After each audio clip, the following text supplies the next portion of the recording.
Olá, começa agora Cientistas do Brasil. Aqui você vai conhecer um pouco mais o pensamento de pesquisadores brasileiros sobre a atividade científica e o impacto da ciência que eles fazem sobre a sociedade. Nosso convidado de hoje é o climatologista Carlos Nobre. Nobre é um cientista brasileiro de renome internacional. Desde o início de sua carreira, há 32 anos, se dedica a entender como se relacionam a Amazônia e o clima. Só quem é muito distraído ainda não viu Carlos Nobre falando nos meios de comunicação sobre desmatamento ou sobre os impactos que o planeta vem sofrendo nas últimas décadas. A relevância do assunto e a qualidade do cientista Carlos Nobre o colocaram numa posição de destaque na área de geociências. Carlos Nobre é graduado em Engenharia Eletrônica pelo Instituto Tecnológico de Aeronáutica, doutor em Meteorologia pelo Massachusetts Institute of Technology. Ele também é pesquisador titular e coordenador do Centro de Ciência do Sistema Terrestre do Instituto Nacional de Pesquisas Espaciais, o INPE. O convidado da edição de hoje, de Cientistas do Brasil, foi um dos autores do 4º relatório de avaliação do painel intergovernamental de mudanças climáticas, o IPCC, que recebeu o Prêmio Nobel da Paz em 2007. E mais, é o primeiro presidente do Programa Internacional Geosfera-Biosfera, vindo de um país em desenvolvimento. Para entrevistar Carlos Nobre, a jornalista Mônica Teixeira. Doutor Nobre, obrigada por ter aceito o nosso convite e estar aqui. Minha primeira pergunta é, como um engenheiro de eletrônica do ITA veio a se tornar um climatologista com muito conhecimento sobre o clima da Amazônia? Em primeiro lugar, muito obrigado pelo convite. Bom, as pessoas devem conhecer, ou deveriam conhecer melhor o ITA. O ITA, ele atrai, ou pelo menos na década de 70, quando eu entrei no ITA, atraía muita gente e naquela época o Brasil ainda não tinha desenvolvido muitas áreas científicas. Então pessoas boas de física e matemática passavam no vestibular do ITA e entravam no ITA.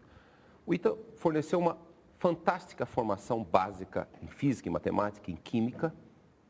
E não necessariamente todos os alunos que entram no ITA, a vocação deles seria para engenharia ou engenharia eletrônica. Então eles se distribuem, fazem alguma engenharia e depois vão para outros campos. No meu caso, eu sempre gostei de física e eu sempre gostei de física ambiental. Sempre gostei de entender como as coisas funcionam na natureza do ponto de vista físico. E aí eu busquei outros caminhos após terminar o ITA. Num dos materiais de pesquisa que eu li a seu respeito, há uma história de que você teria visitado o presidente do CNPq numa ocasião, logo que se formou, e dito a ele que gostaria de trabalhar na Amazônia.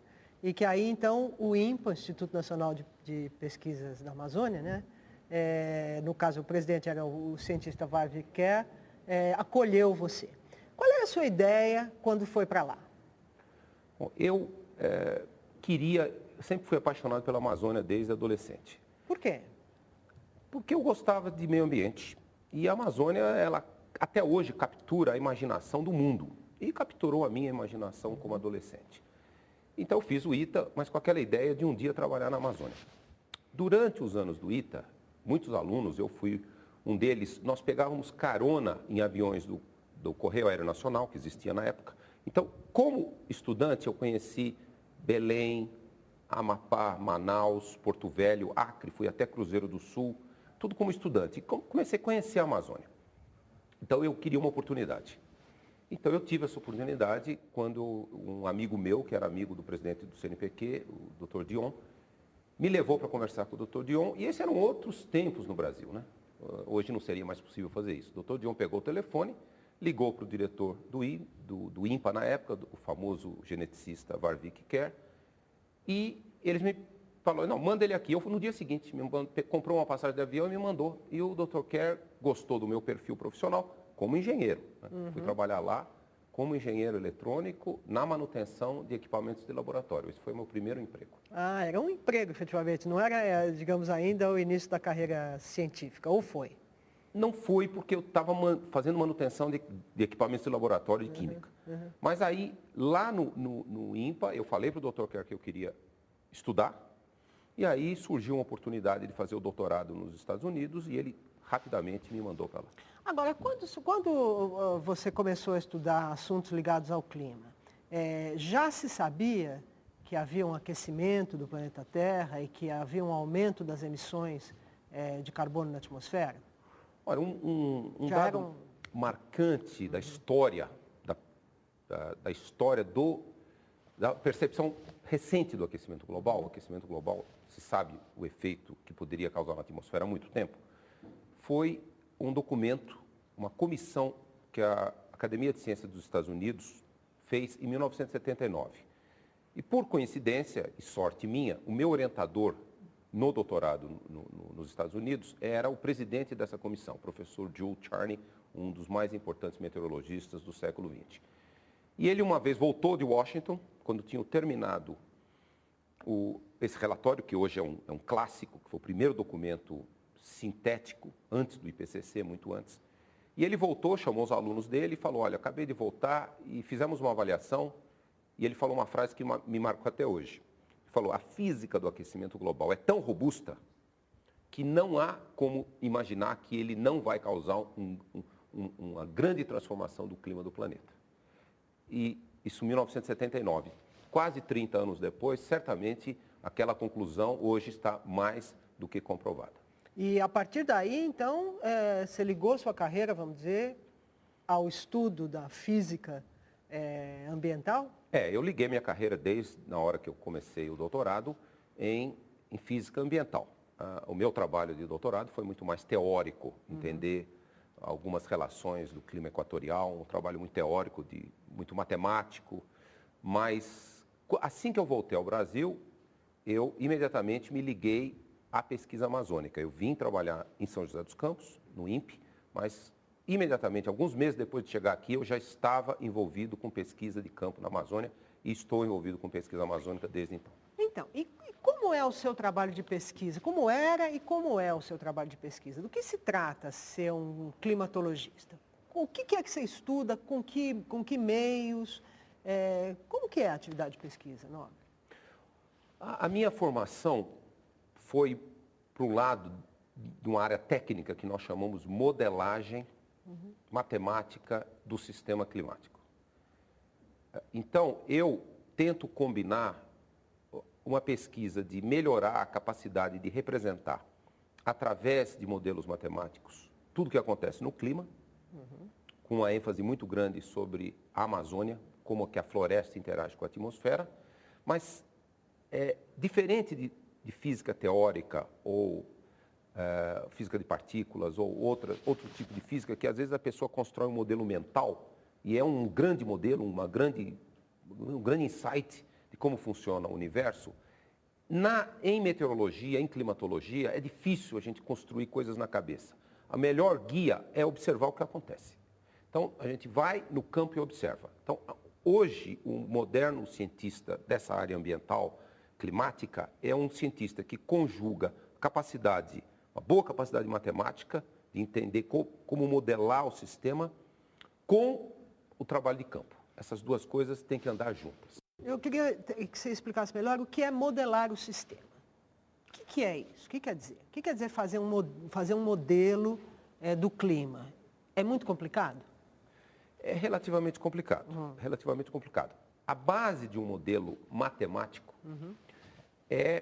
na verdade, para clima, a física que hoje nós colocamos num modelo de clima, ela é uma física considerada, entre aspas, antiga. É a física clássica, a física do século XIX. Às vezes até somos acusados, por os que não acreditam na mudança climática, de estarmos usando uma física antiga. Mas a atmosfera, os oceanos respondem à física que, felizmente para nós, foi descoberta em algum dia, foi no século XIX. Agora, no século XIX e até meados do século XX, era impossível traduzir o conhecimento físico. Você começa com radiação solar, ela aquece a superfície. Aquece a superfície, esse aquecimento transmite para a atmosfera começa a ter ventos. Então, tudo isso é uma física bastante conhecida desde o século XIX. Só a partir de meados do século XX, nós conseguimos, com os computadores, com o surgimento do computador, a primeira aplicação de um computador foi em meteorologia, em 1952, 53, na Universidade de Princeton. E o meu orientador, o professor Joel Charney, junto com o famoso matemático von Neumann, foram os que desenvolveram essa aplicação. Precisava uma capacidade de cálculo, precisa muito cálculo, precisa bilhões, trilhões de cálculos. Então, só os computadores é que permitiram esses cálculos. Então, o modelamento matemático, a modelagem matemática, é traduzir esse conhecimento físico. Por exemplo, se a gente coloca a radiação solar aqui, quanto que a atmosfera precisa dessa energia para transformar em movimento, os ventos. Como que as nuvens se formam e produzem gotículas que depois caem como chuva. Então, essa física vem sendo melhorada, expandida, conhecida. Isso nós transformamos num modelo matemático, um sistema de equações matemáticas que nos permite calcular o que acontece na atmosfera, nos oceanos. Então, esses são os modelos matemáticos que procuram representar o funcionamento do sistema climático, da atmosfera, dos oceanos, da superfície. E esses modelos que permitem a previsão do tempo, no caso mais... A primeira aplicação, em 1953, foi uma previsão de tempo de uma frente fria nos Estados Unidos. E daí para frente, os modelos se aperfeiçoaram muito, ou eles são globais. Primeiro, ele é só atmosfera. Hoje, eles são atmosfera, oceanos, vegetação, superfície, gelo em cima do oceano, gelo das geleiras. E também, para mudanças climáticas, nós precisamos entender os gases de efeito estufa. Então, todos os modelos hoje incorporam o que os gases de efeito estufa fazem na atmosfera, aquecem. Então, os modelos hoje são bastante complexos. Só para dar uma ideia, eles têm milhões de linhas de instrução no código computacional, no software computacional. São vários milhões de linhas de instrução. São programas de computador muito complexos. E o seu foco, vamos dizer, o seu laboratório tem sido a Amazônia, pelo que eu entendi do que você contou até agora. O que você sabe sobre o clima da Amazônia hoje, Nobre? Olha, imagino que muita coisa, né? Mas... Às vezes, é mais difícil responder uma questão básica e simples do que nós respondermos questões que aparentemente são mais complexas. O que eu quero dizer com isso? Ainda falta um entendimento mais profundo por que chove tanto na Amazônia e por que o Nordeste do Brasil é seco. São regiões, uma do lado da outra. A gente vai em outras regiões tropicais, chove mais do que no Nordeste. Então, essa é uma questão que eu e meus alunos, nós, ou alguém, sucessores, nós vamos ter que responder. A questão muito importante da física desse sistema complexo, do clima. Essa é tão difícil, é simples enunciá-la, mas é difícil resolvê-la, que até hoje não foi resolvida. Quer dizer, nós não entendemos ainda perfeitamente por que chove tanto na Amazônia e entendemos menos ainda por que o Nordeste é semiárido. E onde que está a dificuldade de responder essas perguntas? Como é que é o sistema que torna difícil encontrar essa resposta? É porque essas respostas, elas exigem um conhecimento de como um sistema complexo, que é uma esfera em rotação, com uma finíssima camada de um fluido, a atmosfera. A rotação dessa esfera determina uma série de parâmetros. A quantidade de radiação solar que chega nessa superfície determina uma série de outros parâmetros. A posição do continente sul-americano, na Amazônia, cruzando o Equador, do Nordeste próximo do Equador, o Nordeste está próximo de um oceano, a temperatura do oceano, todos esses parâmetros são os que controlam a quantidade de chuva na Amazônia e no Nordeste. Não existe ainda uma teoria que explique quais são os parâmetros principais. Entendi. Por exemplo, em função da rotação da Terra, da quantidade de radiação solar que chega, nós conseguimos dizer por que é que os desertos do planeta se encontram nas latitudes subtropicais, mais ou menos 30 graus de latitude sul e norte. Basta 3 parâmetros, a taxa de rotação, a inclinação e a quantidade de radiação solar. Com isso, a gente consegue explicar os desertos. Não existe uma teoria que diga quais são esses parâmetros básicos que explicam a chuva da Amazônia e o semiárido do Nordeste. Que não está a 30 graus, né? Não, a anomalia exatamente porque é uma região semiárida tropical, quase equatorial. Então, eu quis destacar que há questões muito básicas Que ainda não... e que são difíceis. O avanço da ciência nessa área. Eu tenho me dedicado muito à questão de entender o que mantém a floresta, qual o clima propício a manter a floresta e o que acontece se tirar a floresta. O que acontece no clima da Amazônia, o que acontece no clima do Brasil e até no clima do mundo. A Amazônia corresponde só a 2%, pouco mais de 2% da área do planeta, mas chove muito na Amazônia. Em todo lugar que chove muito, a atmosfera é muito aquecida. Então, nós chamamos tecnicamente que a Amazônia é uma fonte de calor, uma fonte de energia para a atmosfera global. Então, se a gente perturbar essa fonte de energia, nós esperamos repercussões não só na Amazônia, mas em outras partes. Então, eu tenho, junto com colaboradores e junto com vários alunos, dezenas de alunos de mestrado e doutorado, atacado muito essas questões. E o desmatamento?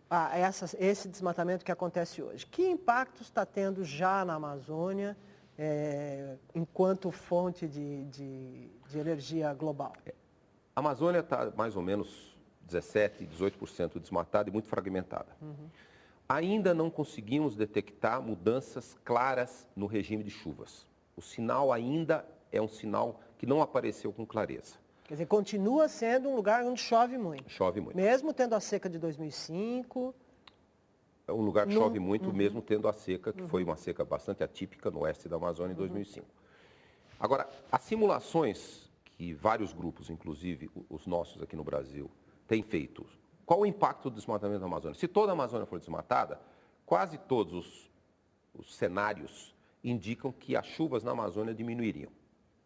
E haveria uma perturbação, essa diminuição da chuva na Amazônia, ela se propagaria para regiões distantes e haveria uma perturbação no hemisfério norte, principalmente no hemisfério norte. Agora nós estamos fazendo um estudo que é muito importante para o Brasil, que é o que acontece se a Amazônia for desmatada para chuvas do centro-oeste e do sul do Brasil. Essa é uma questão importantíssima. Há várias sugestões teóricas que as chuvas poderiam diminuir. Isso ainda não está demonstrado, mas nós estamos estudando. E na Amazônia, o que nós estamos vendo é que quando substitui-se a floresta por uma pastagem, tipicamente uma pastagem de pecuária, o clima fica mais quente. Isso há inúmeras observações, vários experimentos de campo. Fomos à Amazônia e medimos tudo isso nos lugares desmatados. Então, aumenta a temperatura e diminui a evaporação. Então, o ar fica mais seco e a temperatura sobe. Então, isso já são dados comprovados. Outro aspecto importante, logicamente, é a perda de carbono quando se desmata. Quer dizer, a floresta tem uma grande quantidade de carbono, a biomassa, a pastagem tem 5%, 6% só dessa quantidade de carbono. Então, eu queria falar um pouquinho mais sobre isso. O que quer dizer perda de carbono? Vamos falar um pouco mais, detalhar um pouco mais essa questão, por favor. A pastagem tem menos carbono, a floresta tem mais carbono. Eu explico. Matéria orgânica tem carbono e a planta tem uma grande quantidade de água. Então, as várias medidas que já foram feitas para inúmeros tipos de vegetação em todo o mundo, isso é bem conhecido, da biologia, da botânica, da silvicultura, da agronomia, indicam que um tamanho de um campo de futebol, 1 hectare, 10 mil metros quadrados de floresta amazônica, contém aproximadamente entre 120 e 180 toneladas de carbono. Quer dizer, se a gente medir toda a biomassa, os compostos orgânicos de carbono, vai haver 120 a 180 toneladas de carbono. Carbono, o átomo de carbono, o elemento químico do carbono. Tá. Então, quando se desmata, aproximadamente 50% da biomassa desse carbono é oxidado para a forma de dióxido de carbono, combustão. Oxidado quer dizer, se combina com oxigênio. Se combina com oxigênio e vai para a atmosfera. Tá bom. Isso é uma emissão de carbono. CO2. De CO2, de gás carbono. Outros 50%, eu estou dando aqui números redondos, fica lá no chão da área desmatada e lentamente ele vai se decompondo. Decompondo significa aqueles bichinhos do solo, Sim. os termitas e todos, a microfauna do solo, come a madeira e aí respira, usa a energia da molécula orgânica para o seu metabolismo e respira, como nós respiramos, gás carbônico. Exalamos gás carbônico. Então, Mais gás carbônico. mais gás carbônico. Então, depois de uns 10 anos, você vai numa área desmatada, você já não vê mais elementos da floresta original, a não ser, às vezes, um pedaço de tronco, que demora muito mais tempo para decompor. E, então, Isso subiu, né, vamos dizer. subiu, isso foi para a atmosfera. Tá bom. Aí substitui por gramínea, pastagem. A pastagem, quando está bem desenvolvida, uma pastagem muito bem desenvolvida no fim da estação chuvosa, ela tem 4, 5, 6 toneladas de carbono no hectare. Ao invés de 180. Em vez de 120 a 180. 120, isso. Essa diferença foi para a atmosfera, ficou na atmosfera, porque o gás carbônico ele não reage muito, e é essa diferença que hoje, no balanço global de tudo que as ações antropogênicas jogam na atmosfera, queima de petróleo, carvão, gás natural, isso significa 18% das emissões globais. Hoje, o planeta, a nossa ação humana, emite 10 bilhões de toneladas de carbono por ano. 18% aproximadamente desse total vem do desaparecimento das florestas tropicais. Tá, então, isto certamente terá um impacto também sobre o clima na Amazônia. Suponho que esse desmatamento e esse aquecimento.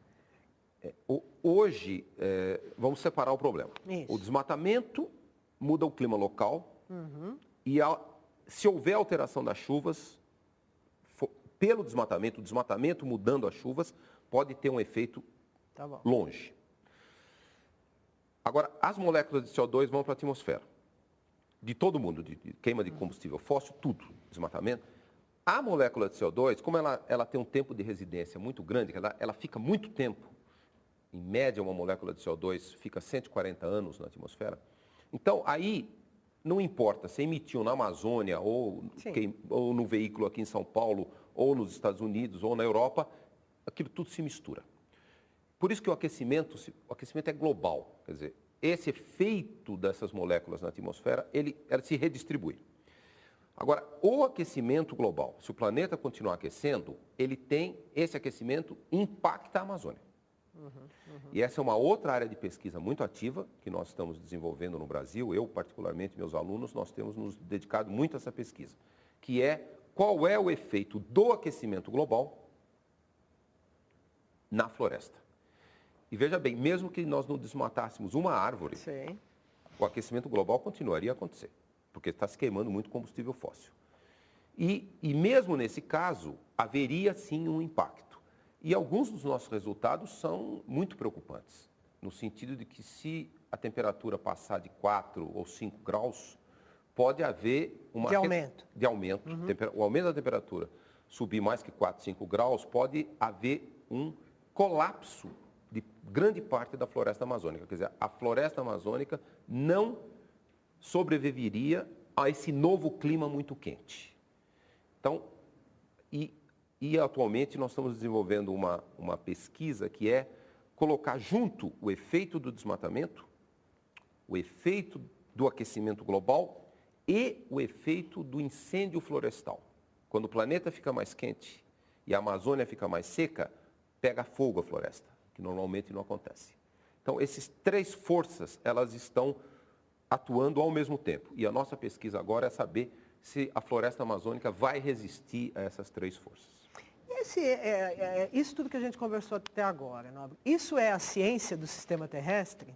O que é a ciência do sistema terrestre que você dirige? Um centro de ciência do sistema terrestre, não é isso?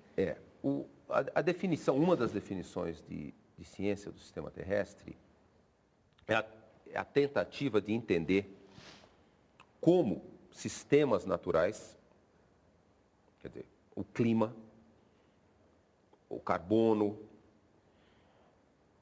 a vegetação, como esses sistemas interagem com os sistemas humanos. Ah, tá. Então, o desmatamento, o aumento da emissão dos gases pelas atividades humanas. E como esses dois sistemas, os dois estão atuando, eles não são independentes, tanto é que isso é o aquecimento global, a nossa ação modifica o clima globalmente. Às vezes as pessoas não se dão conta que essa é a primeira vez na história do Homo sapiens que uma espécie consegue alterar o planeta globalmente. Antigamente, o Homo sapiens alterava uma região. Há muitos exemplos de colapsos de civilizações em função de uma ação humana, mas era uma coisa localizada, agora é global. E os sistemas naturais se modificam. E até que ponto essa modificação vai afetar a vida no planeta Terra? Não só a nossa, mas a vida em geral. Então, essa é a ciência do sistema terrestre. O sistema terrestre, então, esse todo, que são os elementos físicos, químicos e biológicos do planeta, e mais nós, com a nossa ação.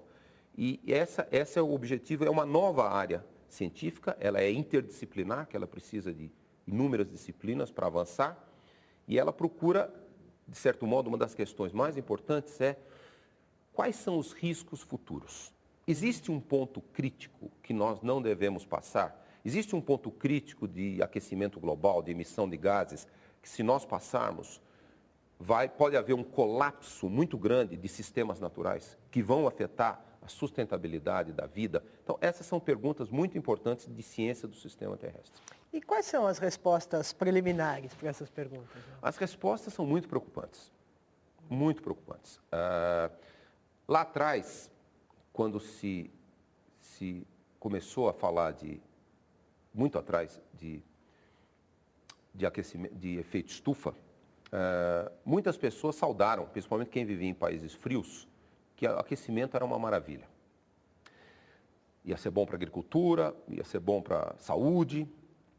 Só que o que não se tinha conhecimento à época é que o sistema ele é todo integrado, ele é complexo, e por complexo se quer dizer, se você perturbar uma parte dele aqui, pode acontecer uma reação em cadeia em outro lugar completamente diferente. Isso são propriedades de sistemas físicos complexos. E a velocidade que nós estamos alterando esse sistema é tão grande que não há precedentes, pelo menos por alguns milhões de anos, de uma alteração tão rápida. E, portanto, é muito difícil prever qual é o estado final. Há alguns riscos claros para o planeta. Um deles, nós já cruzamos. Já uma das alterações já se tornou irreversível, que é o gelo no Oceano Ártico. Não há mais possibilidade de manter o gelo no Oceano Ártico durante o ano todo. O gelo no Oceano Ártico, em 20, 30 ou 40 anos, desaparecerá no fim do verão. Isso tem uma enorme alteração, causa uma enorme alteração na energia que o planeta recebe. Gelo reflete muita radiação solar, o oceano embaixo do gelo absorve quase toda. Então, esse é um limite que já foi cruzado. Outro limite que nós estudamos muito no Brasil é o da floresta amazônica, é o do cerrado. Quanto que nós podemos realmente mudar esse sistema, tanto através de desmatamento ou principalmente aquecimento global, que não cause um colapso. Um terceiro muito grave é o gelo da Groenlândia. Pode ser que se a temperatura subir mais alguns graus, desestabilize as geleiras da Groenlândia e elas vão escorregar para o mar. Elas não vão derreter devagarzinho, não, elas vão escorregar. E o nível do mar pode aumentar muitos metros em 100 a 200 anos. Isso pode não acontecer, mas a ciência do sistema terrestre precisa avaliar esses riscos. E um quarto risco que se tornou muito grave nos últimos 5 anos é o risco da acidez do oceano. O oceano ele está absorvendo uma grande quantidade do excesso de gás carbônico que nós jogamos na atmosfera. Isso é considerado um enorme, benéfico serviço ambiental, senão o planeta estaria aquecendo muito mais rapidamente. Mas tem um custo esse serviço ambiental. O CO2, o gás carbônico, reage com a água do oceano e forma ácido carbônico. O oceano está ficando cada vez mais ácido. Os oceanógrafos marinhos, biólogos, etc., eles já calcularam.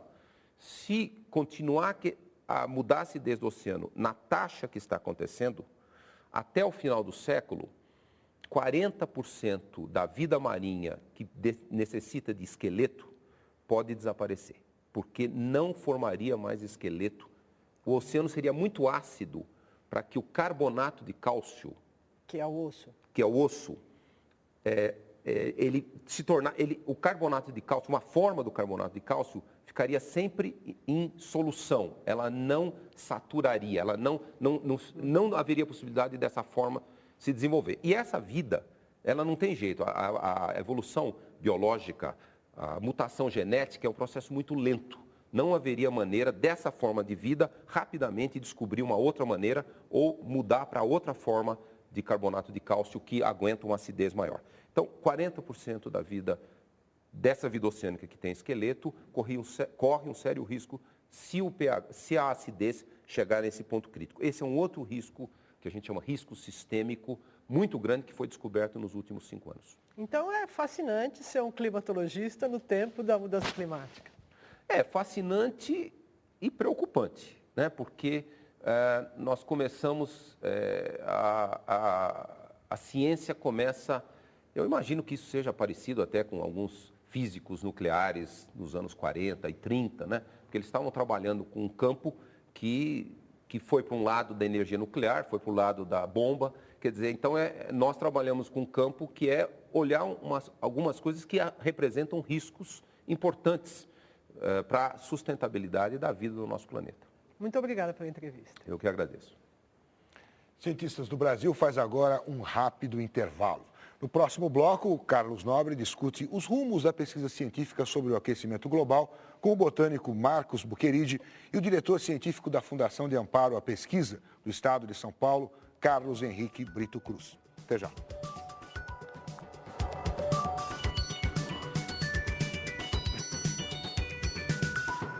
Cientistas do Brasil está de volta. Nosso convidado hoje, o cientista Carlos Nobre, é conhecido no mundo todo como autoridade sobre ciência do sistema terrestre. Neste segundo bloco, ele vai conversar com 2 outros cientistas que também convidamos para o programa. Marcos Buqueride, que é pesquisador do Instituto de Biociências da USP, e Carlos Henrique Brito Cruz, que é doutor em Física e foi reitor da Unicamp. Atualmente, ele é diretor científico da Fundação de Amparo à Pesquisa do Estado de São Paulo, a FAPESP. Senhores, como se faz pesquisa científica sobre aquecimento global hoje? Então, isso era uma coisa que eu queria perguntar para o Nobre. A ciência precisa de evidências experimentais, de medidas. No assunto da mudança climática global, tem pelo menos duas figuras que são totalmente clássicas, né? Que são aquele gráfico medido pelo Charles Killen sobre o aumento de concentração de gás carbônico na atmosfera, e tem uma outra que é sobre concentração de gás carbônico feita com aquele gelo, né? Do gelo de Vostok, que faz um buraco no gelo e consegue identificar quanto gás carbônico tinha na atmosfera há 100 mil anos atrás, acho que né? Talvez até mais do que isso. 500 mil anos. 500 mil anos atrás. Mas essas duas evidências são evidências que se referem à concentração de gás carbônico na atmosfera. Quais que são as evidências sobre temperatura? Porque todo mundo fala do assunto aquecimento global. Tem medidas que mostrem para a gente uma variação na temperatura? Seria possível ter isso? É possível, realmente, nós podemos olhar em várias escalas temporais. Redes de medidas com termômetros, medidas modernas com termômetros, elas existem, que têm alguma cobertura global desde 1850, quando já existiam rotas de navegação cobrindo todos os oceanos. Esse termômetro fica no mar, numa boia? Os termômetros nos navios. Ah, nos navios. E os navios mediam tanto a temperatura da água, quanto também a temperatura do ar, na hora que faziam as medidas da temperatura da água. Então, desde essa época já se consegue ter alguma ideia do que seria a temperatura global, a temperatura em todo o planeta. Lógico que nos últimos 50 anos essas redes de medidas elas ficaram muito mais sofisticadas, uma cobertura global, e a partir dos satélites se começou a medir a temperatura globalmente pelos satélites, principalmente dos oceanos, e, portanto, nós temos um excelente quadro das temperaturas nos últimos 30, 40 anos e uma ideia muito boa do que eram as temperaturas nos últimos 150. Nesse período, é inequívoco que há um aquecimento. E o dado mais forte para demonstrar que há o aquecimento é realmente a temperatura do oceano. Quer dizer, hoje nós temos condição de medir muito bem a temperatura do oceano, e a temperatura do oceano agora está 0,6 graus mais quente do que, por exemplo, 50 anos atrás. Então, realmente, para aquecer 100 a 200 metros de oceano, de uma profundidade de uma lâmina d'água de 100 a 200 metros, e o oceano é 71% da superfície da Terra. Então, isso é a melhor prova de que o planeta todo está aquecendo. Então, é essa a maneira. Agora, é lógico, alguém pode falar, não, mas isso pode ser uma coisa natural. Que sempre aqueceu. No passado já aconteceu. Então, nós temos que ir nos registros antigos. Numa faixa de algumas centenas de anos, se usa muito o que nós chamaríamos registros biológicos. Um dos mais usados são os anéis de crescimento das árvores.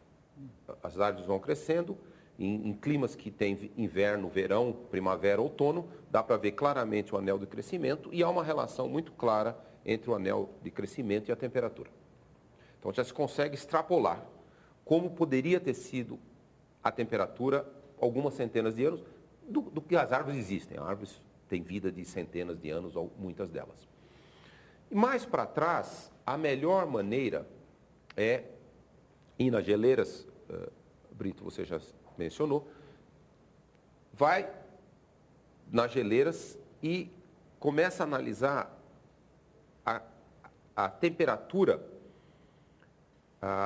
Na verdade, é uma medida indireta que se analisa um isótopo, o deutério. E a quantidade de deutério no gelo é uma proporção da temperatura que aquele gelo formou. Quer dizer, você faz um buraco na geleira, tira um cilindro daquilo e fala, bom, a 300 metros de profundidade, isso se formou há tantos mil anos atrás. Exatamente. E aí você descobre tempo, a temperatura... Isso. E aí descobre-se duas coisas. Primeiro, pela quantidade de deutério... Deutério é isótopo do hidrogênio. Né? Exatamente. Qual teria sido a temperatura que o gelo se congelou. Então, essa é uma medida indireta da temperatura. E, ao mesmo tempo, na mesma amostra no cilindro de gelo, quando o gelo congela, como a gente vê isso no cubo de gelo do refrigerador, ele aprisiona as bolhas de ar que estavam na água, dissolvidas na água. Então, aquele ar lá no fundo da geleira, no gelo, nesse cilindro que foi tirado da geleira, é um ar antigo. E aí, há técnicas muito sofisticadas de laboratório, traz esse cilindro, para um laboratório gelado, e com muito cuidado, se extrai o ar e leva-se no laboratório de química e mede-se a concentração de gás carbônico, de metano e vários outros gases. E isso é proporcional à temperatura?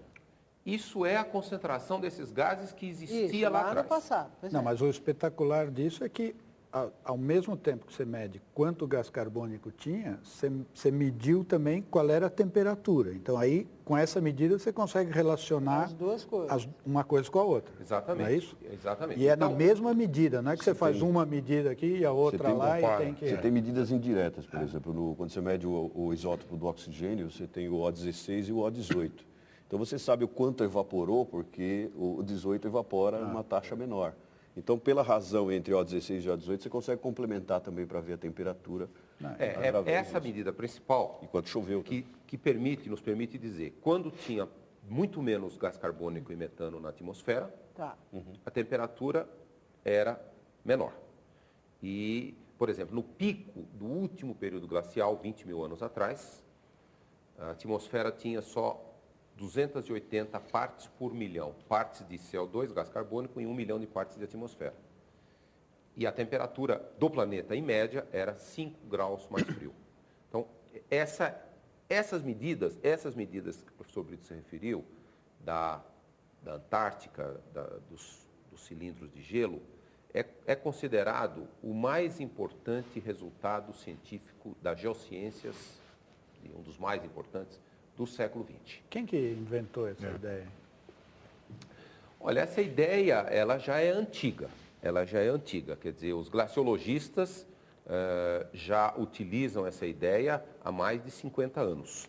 Só com as técnicas mais modernas de detecção de quantidades muito pequenas, por exemplo, de metano e de outros gases, essas técnicas de medir pequenas quantidades de gases já são mais recentes dos últimos 20, 30 anos. Mas as técnicas de perfurar o gelo para olhar o clima do passado, ela já tem mais de 100 anos. Então vai até 500 mil anos atrás. Atualmente, na verdade, na Antártica vai até... Os japoneses chegaram a 1 milhão agora. 850 mil anos. Quer dizer que tem gelo na Antártica formado há 850 mil anos, pelo menos. É isso que você está dizendo, né? O gelo mais antigo na Antártica tem um pouco mais de 1 milhão de anos. Nossa. Então, antes de 1 milhão de anos, não havia gelo no continente antártico. Mas veja bem, era muito frio na Antártica. Só que lá é um deserto, não neva nunca, lá neva pouquíssimo. Então, antes de 1 milhão de anos, era frio, mas não tinha gelo. E o gelo começou a se formar, e aí a cada ano neva um pouquinho e essas camadas vão se somando até termos hoje 3 a 4 quilômetros de altura de geleiras. Só uma Mas perguntinha. essa Não, por favor. porque em ciência a gente sempre tem que perguntar o que pode estar errado na medida. Então, aí ele mede, você mede isso, mas você descobre que naquele lugar tinha uma certa quantidade de gás carbônico e uma certa temperatura.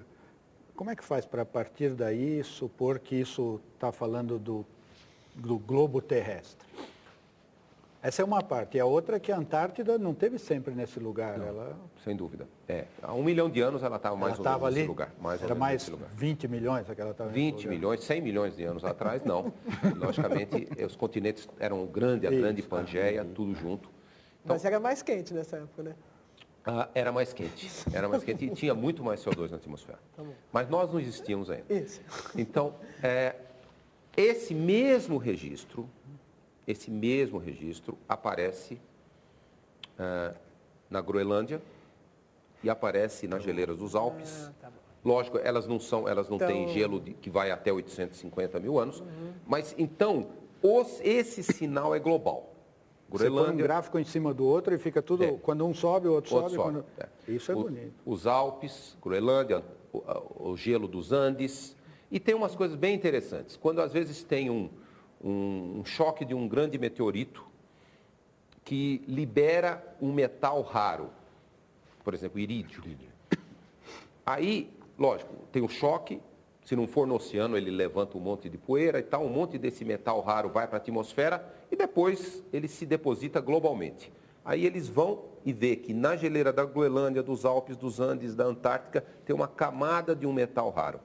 E eles conseguem, então, saber qual foi a data que isso aconteceu. Então, isso é uma maneira de fazer uma cronologia do gelo.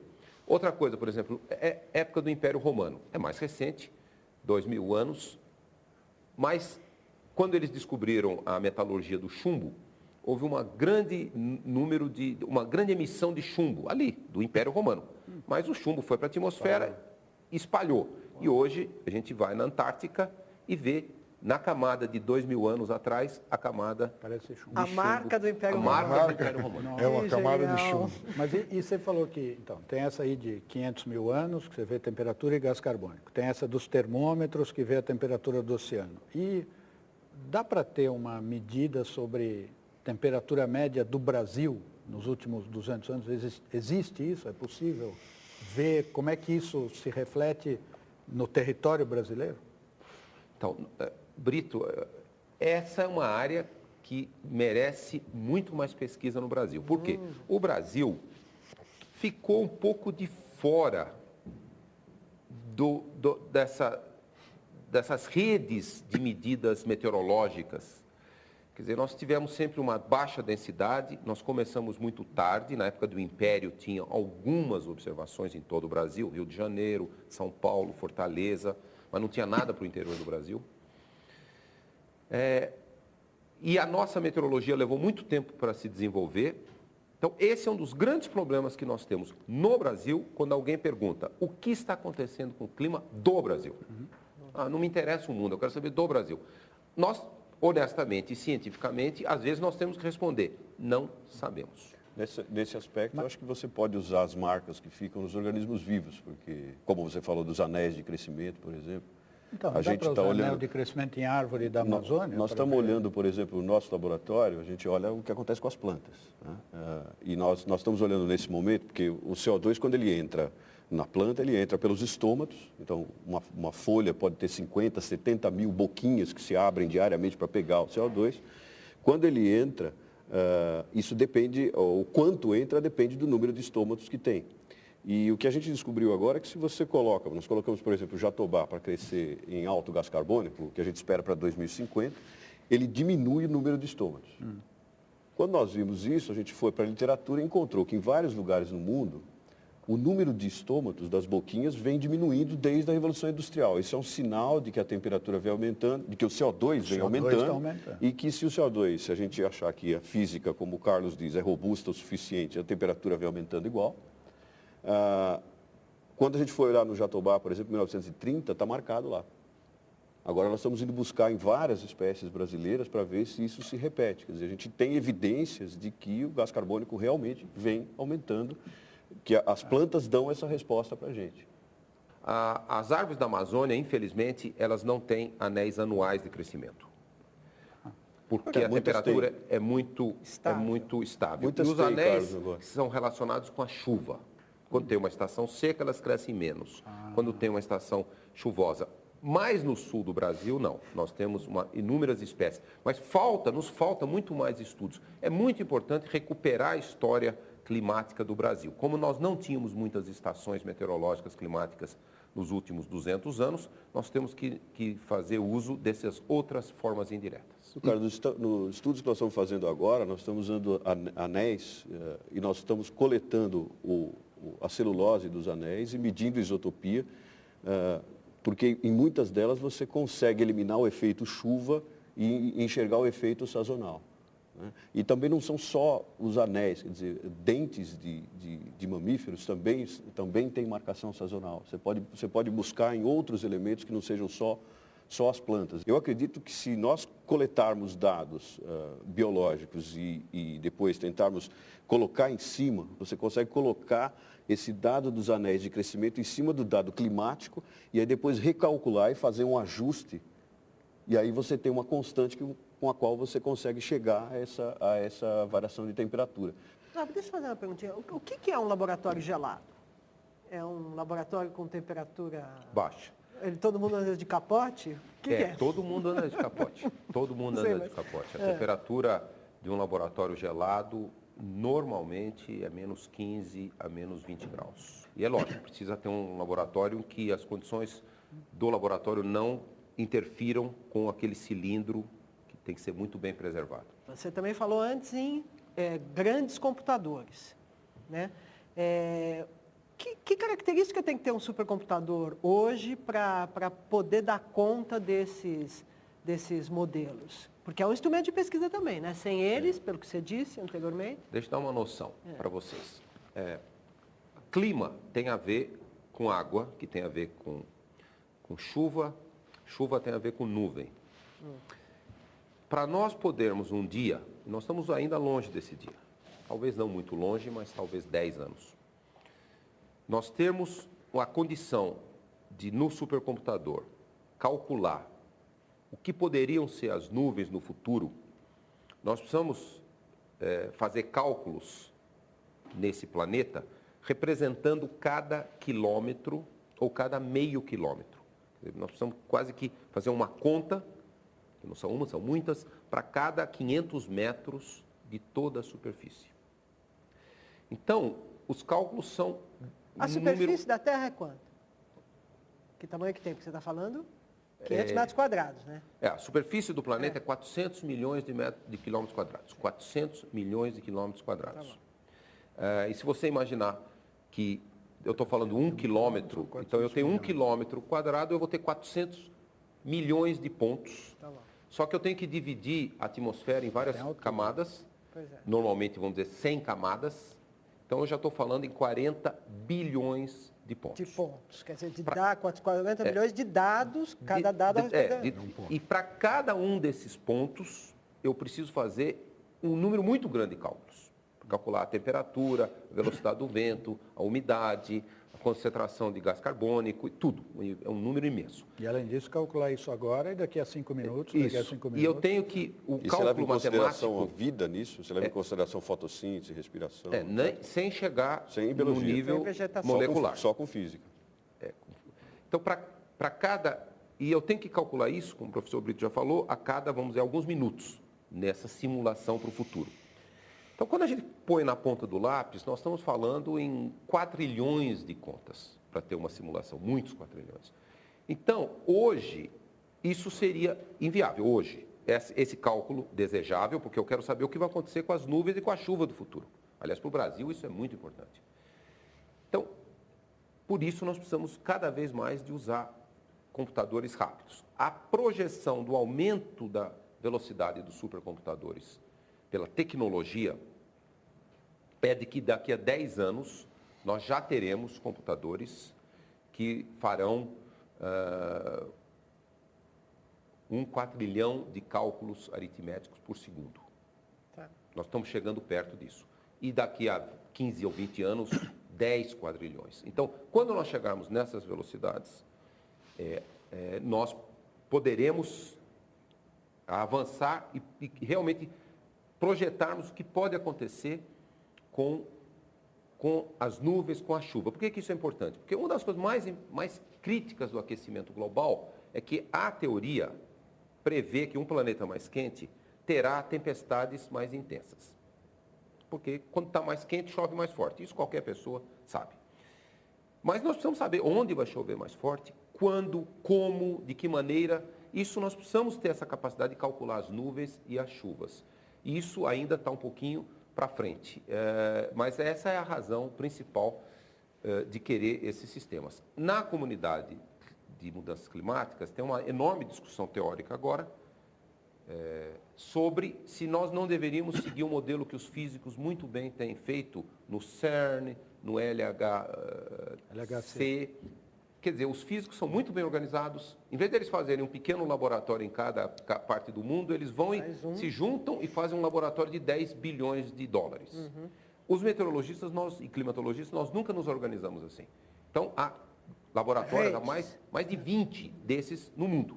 E agora tem uma discussão. Vamos fazer um CERN de mudanças climáticas? Vamos fazer um laboratório em alguma parte do mundo que vai custar 2, 3 bilhões de dólares, mas que nós coloquemos um computador dessa classe. Então, essa discussão está acontecendo agora. Isso é bom ou ruim para o Brasil? Se isso é bom para o mundo. Se for um modelo, o professor Brito é físico e pode comentar isso muito melhor do que eu.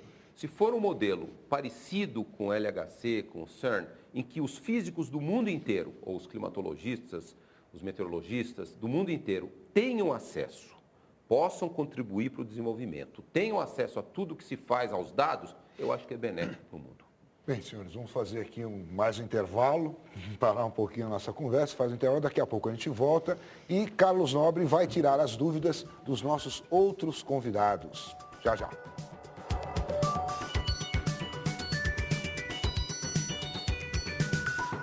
Estamos de volta com o programa Cientistas do Brasil. Nosso convidado hoje é o climatologista Carlos Nobre, que é pesquisador titular e coordenador do Centro de Ciência do Sistema Terrestre do Instituto Nacional de Pesquisas Espaciais, o INPE. A partir de agora, Carlos Nobre responde a perguntas dos nossos convidados. Vamos começar aqui com a professora Antônia Vitor, é professora de Ciências do Ensino Médio, é isso? Ciências do Ensino Fundamental e Biologia do Ensino Médio. Ótimo. Tá? Por favor. Eu gostaria de saber do cientista Carlos Nobre como eu posso levar toda essa problemática para a sala de aula, como o meu aluno vai se conscientizar que esse problema é um problema sério e de que maneira ele pode contribuir para amenizar esse problema do aquecimento global. Bom, em primeiro lugar, numa aula de ciências é importante ensinar a ciência do aquecimento global. Quer dizer, informar e formar o aluno com um conhecimento rigoroso por que essas moléculas que nós jogamos na atmosfera estão aquecendo o planeta.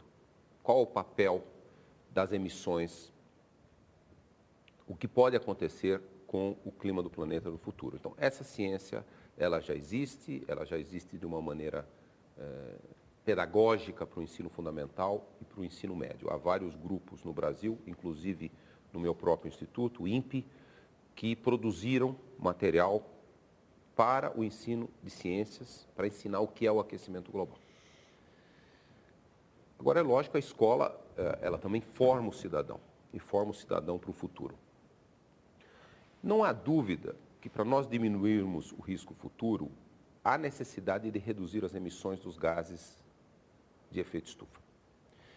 E os cálculos que têm sido feitos indicam que essa redução tem que acontecer nas próximas décadas. Então, uma enorme responsabilidade está nos ombros das novas gerações, dos seus alunos, até mais do que na minha geração. Então, é importante que também os jovens, eles tenham consciência de que eles precisam, globalmente nós precisamos, mudar o padrão de consumo, principalmente consumo de energia e consumo de materiais associados com grandes emissões desses gases. É possível manter a qualidade de vida, é possível melhorar a qualidade de vida de todos nós sem emitir muitos desses gases? É. A ciência e as tecnologias, até existentes hoje, já mostram. Um exemplo simples. Hoje nós já usamos mais bioetanol, álcool, para mover a frota de veículos leves no Brasil do que gasolina. E as pessoas nem perceberam a diferença, se continua tendo a qualidade de vida que isso nos proporciona. No futuro, os veículos terão que ser muito mais leves. Então, há que haver até uma mudança de padrão cultural. As pessoas não têm que desejar como um objeto de desejo, de consumo, veículos pesados, veículos ineficientes. O transporte público, os transportes coletivos têm que melhorar muito, porque eles são muito mais eficientes no sentido de não emitir gases. Então, esses são valores, uma série de valores, são valores culturais, são valores de consumo que as novas gerações terão realmente que seguir uma trajetória de viver com qualidade de vida, até melhor do que hoje, mas com outro parâmetro de consumo de energia, energias renováveis e máxima reciclagem.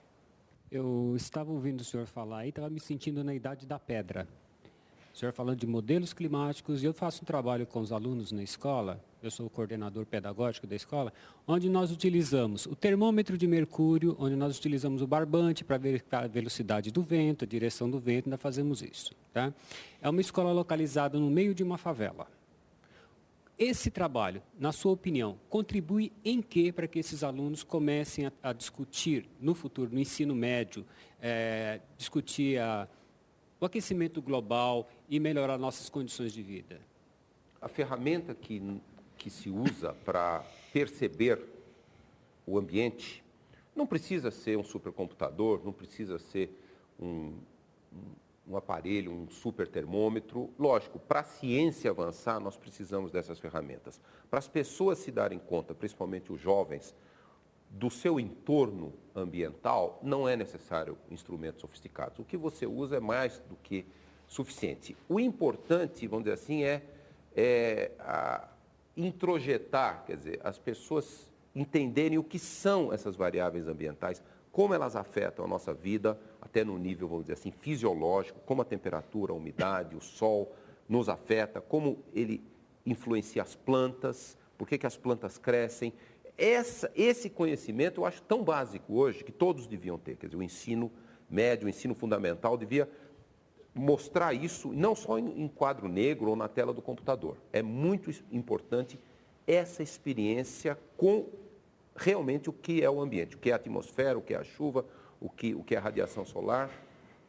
Por exemplo, nos meus alunos, que eu sou professor de pós-graduação só, mas eu exijo que todos os meus alunos tenham experiência de trabalho de campo.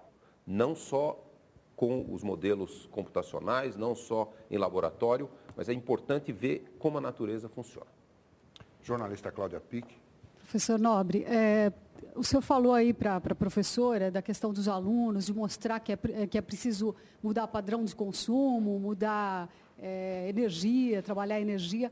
O que o senhor está propondo é uma mudança de padrão mental, não é? Não é preciso que se faça uma mudança de padrão mental para que a mudança venha na velocidade necessária, né? Como fazer essa mudança na velocidade necessária? Essa é a grande questão. Quer dizer, quando nós olhamos o que a Convenção do Clima quer obter de um grande acordo de redução de emissões, os investimentos que estão sendo feitos mundialmente em encontrar formas renováveis, desenvolvê-las, porque sabemos quais são, tudo isso, de fato, depende dessa mudança de padrão de consumo. Agora, eu não sou tão pessimista de que não é possível. Se a gente olhar o consumo médio de um americano e o consumo médio de um europeu, o europeu, que vive muito bem na Alemanha, na França, na Escandinávia, na Itália, na Espanha, ele consome metade da energia que o americano. São países frios também. E todos os indicadores de qualidade de vida são melhores nesses países, ou maioria desses países, em comparação com os Estados Unidos. Então, isso já mostra... Qual é a diferença? Qual é a diferença entre os Estados Unidos? Por que tem essa diferença tão grande no consumo? Porque nos Estados Unidos tem um uso, que eu considero, excessivo de energias, de materiais, o transporte consome muito, não há preocupação de conservação no aquecimento e na refrigeração dos edifícios, das casas. Isso é construindo numa nação toda. E os europeus? Os europeus, eles usam veículos mais leves, veículos muito mais eficientes. E essas tecnologias existem. Isso é escolha. Há alguns que interpretam um continente que atravessou 2 guerras e aprendeu a viver com mais modéstia.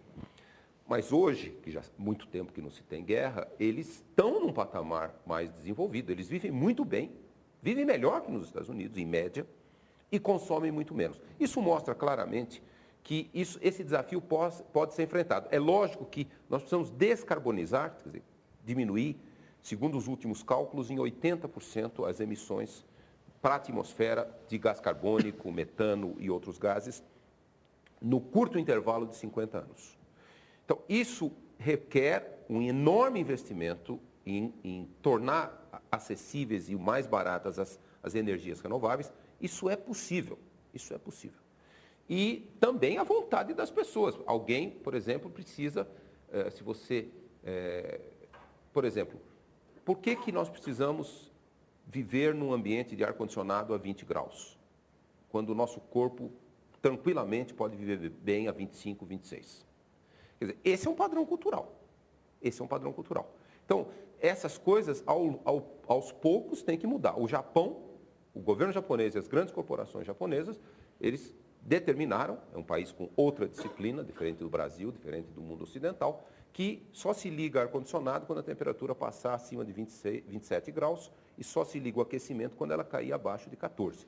Então, na faixa de 14 a 27, as pessoas mudam de roupa, vão com uma roupa mais quente no inverno, uma roupa mais leve no verão, e isso causa uma enorme economia de energia elétrica, e no Japão a energia elétrica está associada também com a emissão das termoelétricas a carvão, a gás natural. Então, essa mudança depende das pessoas também. Se um carro pesado, que pesa 2 toneladas, um carro de 2 toneladas transportando uma pessoa de 80 quilos, ele está gastando 96% da energia para mover o carro. Com os novos materiais, com as tecnologias modernas, e a Fórmula 1 traz todas essas tecnologias, desenvolve, nós podemos ter um carro muito seguro, que ninguém vai morrer num acidente, pesando 600 quilos, 500, 600 quilos. Mas precisa ter a vontade. Então, há sim uma mudança de padrão cultural geral. Mas tem uma coisa que você fez a relação, a pergunta dela levou a fazer, mas que eu acho que não ficou talvez suficientemente claro até agora. Porque a gente começou falando do assunto do gás carbônico, etc. E, de repente, agora nós estamos falando da energia. talvez fosse bom falar um pouco da relação entre uma coisa e outra, né? Por que consumir mais energia causa emissão de gás carbônico? Porque, globalmente falando, 80% da energia do mundo, seja energia para gerar eletricidade, seja energia para mover o transporte, ou a energia que se usa dentro da indústria para uma série de coisas, vem da queima de combustíveis fósseis, carvão, petróleo e gás natural. E o produto final da combustão é o gás carbônico. Então, aumentar, por exemplo, esse crescimento da China, para dar um exemplo simples. A China está crescendo 10% em média, talvez agora com a recessão global caia para 7%, 8%. Esse crescimento é alimentado por energia. Ela está inaugurando, em média, uma termoelétrica a carvão por semana. E uma termoelétrica não é pequenininha, é uma termoelétrica média para grande. Então, isso tudo significa mais emissão de gás carbônico. Tanto é que a China, no ano passado, passou os Estados Unidos e é o país que mais emite gás carbônico para a atmosfera. Então, o grande bem-estar que nossa civilização, dos últimos 200 anos, principalmente do século XX, nós estamos vivendo, é em função da energia que vem do combustível fóssil. É a descoberta da máquina a vapor e depois as máquinas que usaram o petróleo, o carvão, o gás natural. Isso é um modelo muito bem sucedido. Nunca a humanidade teve o nível de qualidade de vida que tem hoje. Mas nós não tínhamos nos dado conta do custo ambiental e o aquecimento global é uma amostra. Agora, a nossa inteligência tem que ser usada para manter a qualidade de vida, porém, com menor risco. Trata-se de uma mudança, essa mudança que você está falando, ela tem que ser só no modo de vida das pessoas ou ela tem que incluir as indústrias? Porque essas termoelétricas que estão sendo construídas na China ao ritmo de uma por semana, elas geram energia para sustentar o crescimento industrial, não é isso? E suponho que a fabricação de coisas consuma talvez mais energia, eu não sei, do que a vida de cada um, ou não? Também não depende em grande medida da ação dos governos para que essa mudança ocorra? A ação, chegar-se a uma redução profunda das emissões depende, obviamente, de ações muito concatenadas, organizadas de todos os governos. Uhum. A questão é que em sociedades democráticas, e o mundo felizmente cada vez mais caminha para essas sociedades, a última palavra e o poder final reside com o cidadão consumidor. A questão da mudança cultural é porque ela tem que acontecer nas próximas 2 gerações. Mesmo que os governos estiverem dispostos a mudar o seu padrão industrial ou induzir uma mudança no padrão industrial, se as pessoas não comprarem essas ideias, elas vão demandar um consumo global que torna inatingível essa meta. Então, são as 2 coisas necessárias. Eu acredito que o cidadão e o consumidor, no fundo, é que o detém o poder. Também porque, em sociedades democráticas, são os eleitores, os cidadãos, que elegem a classe dominante, a classe política, e as grandes decisões, e algumas são amargas, para Estados Unidos, China, Índia, Japão, mudarem o seu padrão de geração de energia, os governos adotarem as energias renováveis, que pelo menos no primeiro momento podem ser um pouco mais caras, isso são decisões políticas que têm que ter o suporte das pessoas. E se as pessoas não estiverem dispostas a mudar de padrão de vida, então os governos podem ficar numa posição muito confortável de não mudar. Mas as pessoas não são induzidas de alguma maneira a consumir também? Não há uma indústria, uma economia que gera uma indústria de marketing que faça as pessoas consumirem? Os cálculos que já foram feitos são que você consegue converter para uma nova economia sustentável, com energias renováveis, com reciclagem, que ela é igual ou maior do que a economia atual. Então, é só o custo da transição. Essa geração, a nossa e a próxima, terá que pagar algum custo pela transição. Mas, assim, a longo prazo, você pode imaginar uma economia muito sustentável, usando energias renováveis, usando reciclagem máxima, em que usem menos dependente de coisas materiais. os empregos industriais de transformação material, eles vão desaparecendo, já estão desaparecendo. Automação, robotização. Onde que vão estar os empregos no futuro? Os empregos do futuro são os empregos do intelecto. São os empregos do software, do entretenimento, da cultura, para um mundo de 9 bilhões de pessoas, que é mais ou menos o que se estima para 2050. É possível essa sociedade? É possível. Conceitualmente, é possível. Hoje nos jornais está um elogio ao Brasil e à China. Não sei se você viu, da COP. O pessoal está dizendo que nós estamos realmente começando a fazer uma economia verde e começando a mostrar para o mundo uma forma diferente de administrar o país em relação a todos os outros países. Eu queria saber o que você pensa disso, se realmente já começou aquela história que a gente conversa sempre da gente caminhar para o Homo ambientalis ou para o Homo planetaris, aqui no Brasil, pela questão de nós termos uma matriz, eu sei que nós somos tropicais e tudo, mas nós temos uma matriz energética hoje que está sendo invejada por todo mundo. O elogio que o Brasil recebeu na reunião climática, eu acho que ele é merecido, porque nós já estamos há 3 anos conseguindo manter as taxas de desmatamento da floresta amazônica num nível que é mais ou menos 50% do que era poucos anos atrás. É lógico que a preocupação, nós brasileiros, nós não entendemos por que diminuiu o desmatamento exatamente, então a própria ciência tem que nos ajudar a estudar essas coisas que estão acontecendo na Amazônia e nos dizer se esse é o caminho mesmo. Se o Brasil conseguir efetivamente reduzir os desmatamentos, e a Amazônia já tem 700 mil quilômetros quadrados desmatados. Um dado que eu falo muito para as pessoas comparo a eficiência agropecuária da Amazônia com a eficiência agrícola do estado de São Paulo. Já tem 3 vezes o estado de São Paulo desmatado. E a produção agrícola da Amazônia, total, é 1/10 da do estado de São Paulo. Então tem algum problema do ponto de vista econômico clássico. Tecnologia com esse modelo. Lá não está funcionando. É um modelo extremamente ineficiente. Então nós teríamos que abandonar esse modelo, buscar um modelo muito melhor, explorar as áreas que já estão desmatadas. Isso é pecuária contra a agricultura que você está falando? É aquela questão, o Brito sempre levanta a minha questão de por que o boi precisa de tanto espaço. É isso que está acontecendo lá ou é a soja? Não, é a pecuária principalmente, como vetor. É a eficiência da pecuária brasileira. Não é necessário mais expandir o desmatamento. Então, para o Brasil ser um dos países mais limpos do mundo, ele tem que atuar principalmente na redução dos desmatamentos, número 1, e ele tem, e aí seria uma questão de visão, eu acho que essa é uma questão de visão estratégica de país. O Brasil tem que intensificar a substituição de combustíveis. Biocombustíveis.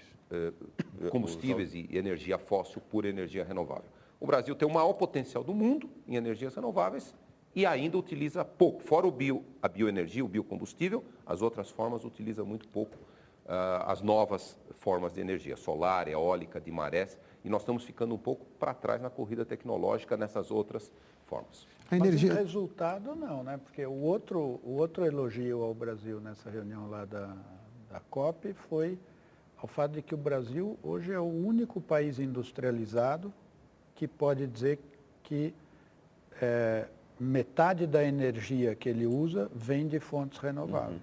Tem nenhum outro país industrializado que chegue perto de 10% ou 15%. Nós já estamos nesse Esse caminho, resultado de metade da energia vir de fonte renovável é uma coisa que nós brasileiros devemos reconhecer, que o Brasil fez uma coisa diferente do resto do mundo nesse assunto. É uma coisa especial. É uma razão de orgulho merecido do Brasil, merecido. A minha única preocupação é, de certo modo, a gente não atinar que nós não podemos perder a corrida tecnológica. Tem que sempre avançar. É o futuro e nos tornarmos o país mais renovável do mundo, e que o Brasil tem condição. Mas nós somos o 5º maior emissor. Principalmente por causa do desmatamento. Desmatamento queimado. Vamos fazer mais um intervalo aqui. Temos mais um bloco, daqui a pouco a gente volta com outras perguntas dos cientistas do Brasil. Até já.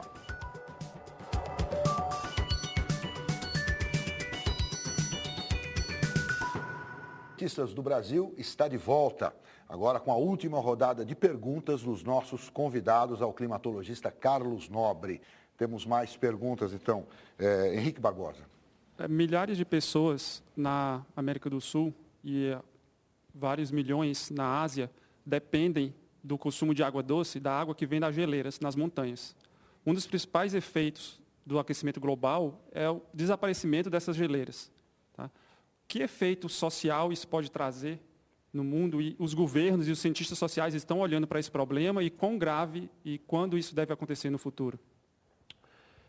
Esse, certamente, é um dos problemas mais urgentes e um dos impactos mais sérios do aquecimento global. Aproximadamente 1,2 bilhões de pessoas hoje no mundo dependem, em algum momento, do derretimento das geleiras para as suas necessidades, seja na agricultura irrigada, na Índia, na China, das águas que derretem do Himalaia, seja mais próximo aqui do Brasil, das populações que dependem do derretimento das geleiras dos Andes. Mesmo que a chuva não mude nada, o fato é de que aquela água que hoje cai, fica congelada e depois, numa época do ano, degela e alimenta rios, ela vai cair e vai direto para os rios. Então, a adaptação a isso é muito grande. Quer dizer, os países que hoje usam a água do degelo, eles teriam que se preparar, criar reservatórios, construir reservatórios, mudar totalmente o uso que eles têm hoje da água, para que essas populações, e na Índia, na China, Bangladesh, nós estamos falando de mais de 1 bilhão de pessoas, para que essas pessoas tenham a água no futuro. Isso é muito urgente. Os cálculos são que uma parte substancial dessas geleiras poderá desaparecer em 30, 40 anos. Por exemplo, só os picos muito altos nos Andes terão neve em 2030, 2035. Então, é muito urgente que essa ação seja empreendida. E nós estamos falando de transformações e investimentos em conservar essa água da chuva, que não mais ficará presa na forma de gelo. Nós estamos falando de investimentos que passam de trilhões de dólares. Então, agora, é importante que os governos entendam que é preciso buscar essa adaptação, caso contrário, as populações vão sofrer. Mas como é que eles vão se convencer que precisam fazer isso? Porque essa água vai diminuindo de um ano para o outro ou vai ser uma coisa que de repente um dia vai acabar e sem aviso? Já está diminuindo. Então eles já estão percebendo. Brito, por exemplo, há comunidades nos Andes que dependiam, até hidrelétricas do Peru, que dependiam da água do degelo para gerar energia. E essa água agora não tem mais o degelo, ela cai na estação das chuvas e vai direto. Só que as hidroelétricas não foram preparadas para aquele volume. Sim. Então, eles têm que deixar a água embora e geram menos energia. E algumas pequenas vilas e pequenas cidades no sopé dos Andes já estão sofrendo o problema de água porque não tem mais o degelo. Bom, até que ponto, tudo bem, as mudanças climáticas, o aumento da temperatura vem diminuindo essa quantidade de água na geleira. Até que ponto o desmatamento, o transporte, a diminuição no transporte de água de uma grande fonte de umidade, que como é a Amazônia, a diminuição do transporte de vapor para outras regiões, como pode afetar, por exemplo, essa questão da diminuição da água nas geleiras? Existem duas questões. O que poderia acontecer se a Amazônia for desmatada com o transporte de vapor d'água? Quer dizer, o vento traz o vapor d'água do Oceano Atlântico, ele passa em cima da Amazônia. Em cima da Amazônia, a floresta transpira muito, o ar fica muito úmido, o ar que chega lá no oeste da Amazônia é muito úmido. E aí, aquele ar sobe os Andes, causa chuvas bem alto nos Andes, essa chuva é neve e fica nas geleiras. Então, o desmatamento da Amazônia, existem vários cálculos que indicam que essa reciclagem do vapor d'água pela floresta pode diminuir. Quer dizer, a pastagem que substitui a floresta, ela tem uma capacidade menor de puxar água do solo e jogar para a atmosfera. Então, se isso acontecer, durante uma parte do ano, principalmente durante a época seca da Amazônia, teria menos vapor d'água na atmosfera. Portanto, o vapor d'água que chegasse nos Andes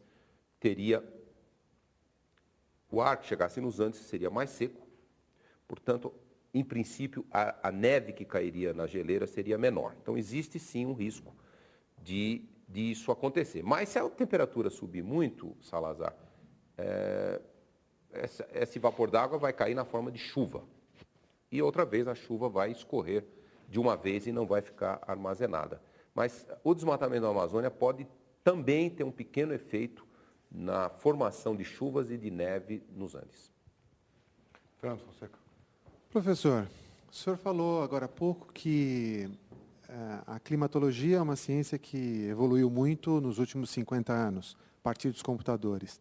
Também falou que os nossos dados vão até mais ou menos uns 500 mil anos, os dados que puderam ser medidos de uma maneira mais objetiva. 500 mil anos é um tempo muito pequeno em comparação com o tempo do planeta, 4,5 bilhões de anos. Existe alguma teoria importante que se contraponha a tudo aquilo que o senhor está dizendo aqui agora? A única teoria que teria credibilidade científica seria a teoria de que um dos grandes ciclos naturais do planeta poderia estar levando o planeta para a sua próxima era glacial. Pelo menos nos últimos milhões de anos, o planeta tem passado por vários ciclos glaciais e interglaciais.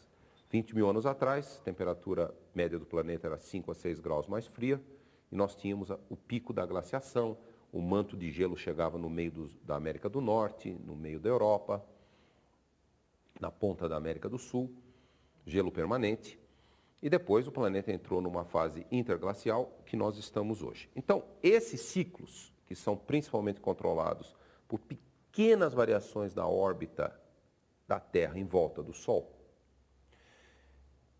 os estudiosos do assunto, eles estimavam que talvez em 10 mil anos a 15 mil anos o planeta poderia, como aconteceu nos últimos 400, 500 mil anos, ele sai desse período interglacial e ele começaria lentamente a entrar no próximo período glacial.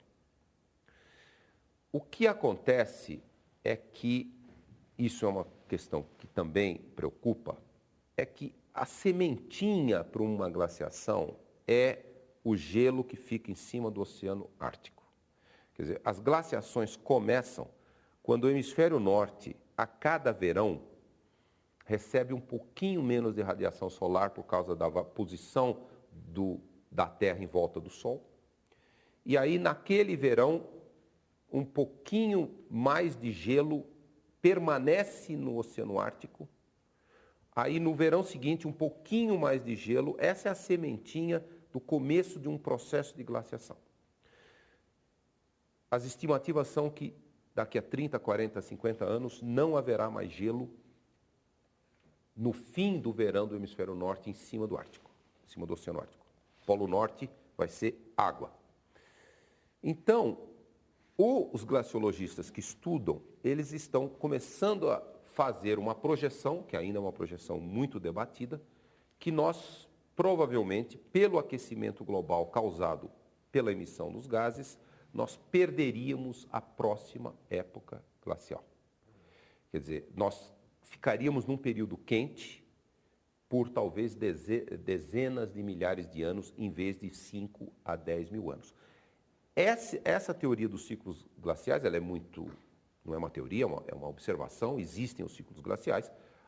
Hoje a explicação de que são essas pequenas flutuações da órbita da Terra em volta do Sol e o eixo de rotação da Terra, ele oscila um pouquinho também, é isso que causa as glaciações, a entrada e a saída das glaciações.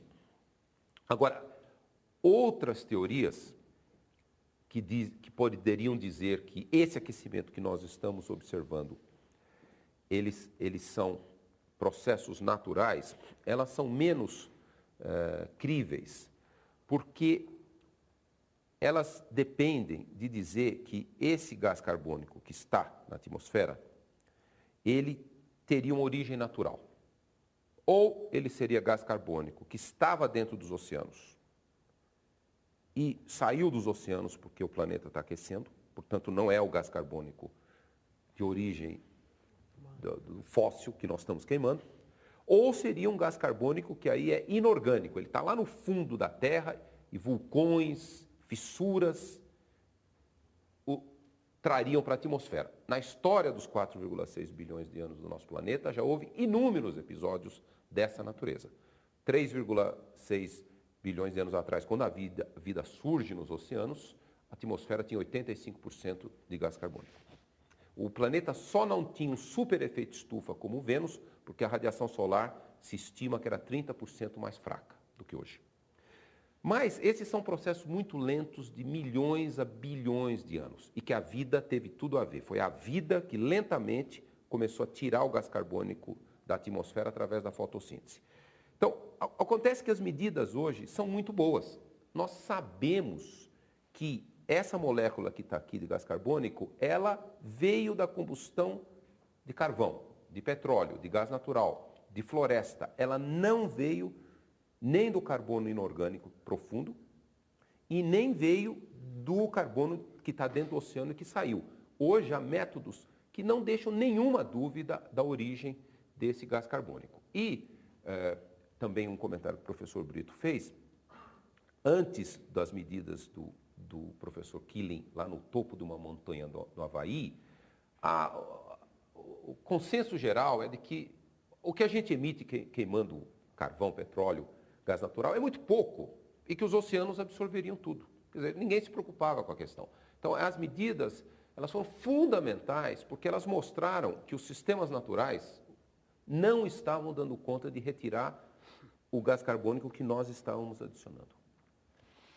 Agora, esse aquecimento, eu queria aproveitar para fazer uma pergunta aqui para o professor Buqueride, que é o seguinte, esse aquecimento, que está comprovado aqui, ele é bom para as plantas? As plantas vão se beneficiar com isso, no planeta inteiro?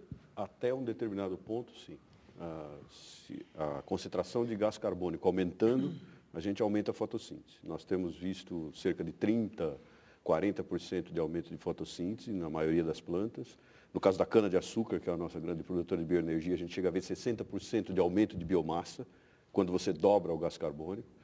E agora nós estamos começando a fazer os experimentos combinados com 3 graus acima, que é o que se espera, né, Carlos, mais ou menos 2050, com o gás carbônico. Aí há uma questão, até que é interessante o Carlos comentar, que existe uma... Bom, a resposta para a sua pergunta é sim, até 2050, 2060, a nossa agricultura deve melhorar ou os efeitos negativos, nesses cálculos que nós temos feito, que o professor Assad faz, ele não leva em consideração o gás carbônico. Ele tem feito os cálculos de que a agricultura vai decair com base no aumento só da temperatura. Os chineses já fizeram cálculos considerando o gás carbônico e com o aumento de gás carbônico a conta empata. A agricultura ficaria a mesma. Agora, para a planta, qualquer pessoa que cresce planta sabe que quanto maior a temperatura até um determinado ponto, se você tiver água, temperatura e gás carbônico, ela vai crescer melhor.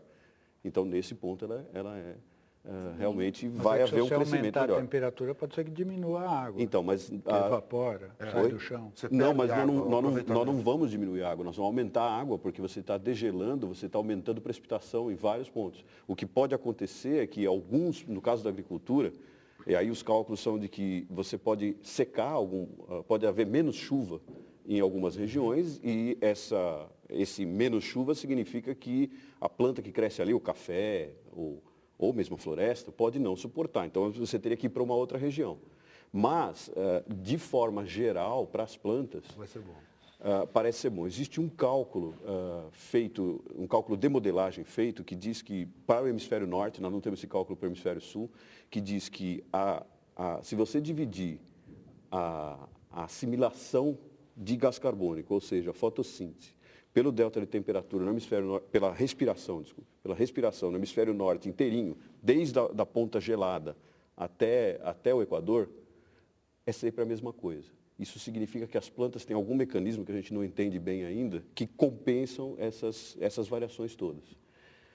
Uma questão é se esses mecanismos vão entrar em ação num tempo de centenas, milhares de anos, ou se esses mecanismos, nós temos evidências de que vários desses mecanismos entram em ação em questão de dias, de meses, de horas. E um outro ponto importante, Carlos, é essa conexão ou não entre o CO2 e a temperatura. Porque, por exemplo, vamos dizer que não exista, eu não acredito nisso, mas vamos dizer que não exista, alguém descubra que não existe uma correlação assim, tão forte ou que a curva é diferente entre temperatura e CO2. Isso não importa muito para as plantas, porque o CO2 vai continuar aumentando.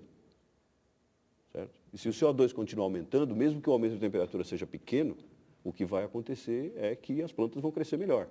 Então, se a gente ficar nesse sentido, só para provocar mesmo, né? Provocando você e a mim também, se a gente ficar numa era glacial por alguns milhares de anos, isso é ótimo. Interglacial. Se a gente ficar no interglacial, quer dizer, se a gente não mergulhar no glacial, alguns pesquisadores dizem que, inclusive, nós nos beneficiamos disso desde 8.000 anos atrás, porque nós já deveríamos estar 0,6 graus abaixo do que nós estamos em média. Então, a nossa agricultura está funcionando melhor do que ela funcionaria se a gente não tivesse aquecimento global. Então, esse tem sido, às vezes, né, isso sem os efeitos esses efeitos que foram levantados de degelo, efeitos locais, etc. Mas é uma conta que eu acho que a gente ainda não tem números suficientes para colocar no supercomputador para responder. Mas são provocações interessantes de qualquer forma. Cada disciplina puxa um pouco a brasa para a sua sardinha disciplinar. Eu estou no meio dos físicos aqui, eu preciso me defender. O professor Buquerege é de biologia, de botânica, um grande especialista também nos processos das plantas. Mas, na verdade, não dá para a gente contrariar algumas leis físicas. Se não fosse a presença desses gases na atmosfera, a temperatura do planeta, nós estaríamos numa bola congelada. Sim. Seria menos 18 graus. 18 graus negativos a temperatura do planeta. Quer dizer, o que mantém a vida na Terra é a existência desses gases. E o vapor d'água é o principal deles, responde por mais de 70% desse efeito, chamado efeito estufa atmosférico, o gás carbônico mais uns 5, 6 graus, o metano e todos os gases. Então, se você dobrar ou triplicar a quantidade desses gases na atmosfera, você tem que esperar aquecimento. Então, isso aí principalmente o vapor d'água, né? Não, o vapor d'água, não. Porque com o aquecimento, se a gente jogar tudo isso de vapor d'água na atmosfera, o aquecimento vai ser Se você mantivesse o vapor d'água igualzinho agora, se você dobrar ou triplicar a concentração dos outros gases, o metano já triplicou, o gás carbônico deve triplicar nos próximos 30, 40 anos, deve dobrar nos próximos 30, 40 anos. Então, a física é muito forte. Não foi descoberto nenhum mecanismo que compensasse todo o aquecimento que esses gases proporcionam na superfície. Não foi descoberto. Seria muito difícil descobrir, porque se houvesse algum mecanismo compensatório, ele já estaria agindo de forma muito marcante nos últimos milhões de anos. Então, mas espera aí, a vida no planeta, a gente sabe que qual era a concentração de gás carbônico antes da vida e depois da vida? Quer dizer, a influência da vida é absolutamente brutal para o equilíbrio do planeta. Porque a concentração de gás, você mesmo estava explicando até que em Vênus você tem 80%, e aqui antes de existir vida, a gente tinha uma porcentagem enorme de gás carbônico. Quer dizer, o que estabiliza a concentração de gás carbônico no planeta portanto, a temperatura, se os dois têm uma correlação, é a existência de vida. Numa escala de bilhões de anos, sim. Agora, nós estamos falando o que vai acontecer nos próximos 100, 200, 300 anos. Então, nessa escala de tempo, a vida não consegue retirar da atmosfera todo o excesso de gás carbônico que nós estamos injetando. Mas eu não estou dizendo, que na realidade é o contrário. Com o desmatamento, quando a gente queima uma floresta, a gente joga cerca de 10.000 vezes mais carbono do que se eu queimar uma plantação de cana inteira do Brasil inteiro. Então, na realidade, o que eu estou querendo dizer é o contrário. Quer dizer, a gente tem que manter a vida e manter a biodiversidade, que se nós não fizermos isso, o sistema escapa do controle. Sem dúvida, sem dúvida. E nesse sentido de manter a biodiversidade, eu acho que um ponto fundamental, por exemplo, particularmente para o Brasil, cujas 75% das nossas emissões vêm da queima da floresta amazônica, depende de políticas públicas que evitem que isso aconteça. Você acha que o Brasil está no caminho certo? Existem políticas públicas sendo implementadas? A gente poderia estar fazendo mais para preservar a nossa floresta, para fazer a nossa parte? Ou isso é o máximo que a gente poderia estar fazendo até agora? Eu acho que o desafio dos países tropicais, que têm detentores de florestas tropicais, é muito grande e nós estamos muito longe de minimamente resolver essa questão. E não só eu, mas muitos de nós, no Brasil, principalmente no Brasil, da comunidade científica, nós temos uma noção muito clara que a solução de longo prazo para os países tropicais, para as florestas tropicais, tem que ser uma que não existe ainda, não é uma solução puramente legalista, leis que proíbam o desmatamento, por mais que seja necessário um referencial de legalidade para o desenvolvimento de qualquer região, mas nós precisamos descobrir um novo modelo de desenvolver região tropical do mundo. E o Brasil tem que liderar esse processo, não só porque nós temos a maior floresta tropical, que é a amazônica, mas porque nós temos as condições postas no Brasil, comunidade científica com grande grau de sofisticação, diversificada, atuando em todos os campos importantes para essa questão. Nós temos cada vez mais uma comunidade empresarial inovadora, ainda que talvez não no grau que nós gostaríamos. A Amazônia e as florestas tropicais precisam um choque de ciência e tecnologia. Nós temos chamado isso uma revolução científica e tecnológica para a Amazônia. Nós precisamos mudar o paradigma econômico para a Amazônia, tirando valor econômico dos recursos naturais existentes, e não só de produção de carne ou produção de grãos depois que se tira a floresta. O potencial econômico da floresta e dos recursos aquáticos é muito maior do que o gado e os grãos. Mas esse potencial só a ciência e a tecnologia podem descobrir. E se a gente não fizer o trabalho duro, árduo, de descobrir essa ciência, nós nunca vamos conseguir desenvolver a Amazônia. Professor, muito obrigado. Obrigado pela sua presença aqui no Cientistas do Brasil. Eu agradeço a presença de todos. Nosso tempo, infelizmente, já acabou, né? E a gente aguarda vocês no próximo programa. Até lá, então.